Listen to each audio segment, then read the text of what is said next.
বন্ধুরা, ভীষণই মজাদার চটপটে পুরভরা লঙ্কার আচার এই সিজনে কিন্তু তোমরা বানিয়ে নিতে পারো সারা বছর সংরক্ষণের জন্য। আর সারা বছর আচারটাকে কিভাবে ভালো রাখবে, কোনো রকম ব্যাকটেরিয়া ফাঙ্গাস লাগবে না, সবটাই জানাবো। তো চলো, তোমাদের সবাইকে স্বাগত জানিয়ে আজকের রেসিপি শুরু করছি। প্রথমে মশলাটাকে ড্রাই রোস্ট করে নেব মিডিয়াম ফ্লেমে। মশলার মধ্যে এখানে আছে 50 গ্রাম করে মৌরি, সাদা সর্ষে, গোটা ধনে, মেথি আছে 25 গ্রাম। 500 গ্রাম লঙ্কার আচার বানানোর জন্য কিন্তু এই মাপে মশলা নিয়েছি। তোমরা কতটা পরিমাণে আচার বানাচ্ছ তার উপর নির্ভর করে মশলাটা নেবে। মশলাটাকে খানিকক্ষণ ঠান্ডা করে একটা পেস্ট তৈরি করে নিয়েছি। পেস্টটা একটু দানাদার থাকবে।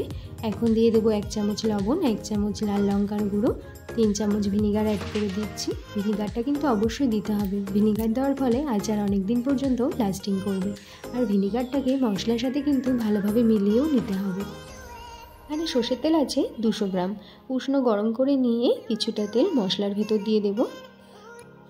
ভালোভাবে মিশিয়ে পুরটাকে বানিয়ে রাখছি। আচার বানানোর মিনিমাম 2 ঘন্টা আগে কিন্তু লঙ্কাগুলোকে ধুয়ে জল ঝরিয়ে নিয়েছি। এখন জলটা ভালোভাবে ঝরে গেছে। একটা ছুরির সাহায্যে কাট করে পুরটাকে ভরে নেব।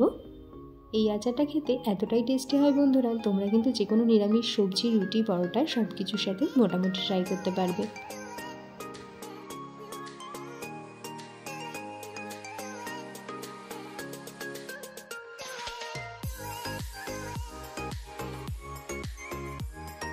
পুরভরা লঙ্কাগুলোকে 30 মিনিটের জন্য রোদে দিয়ে রাখবো।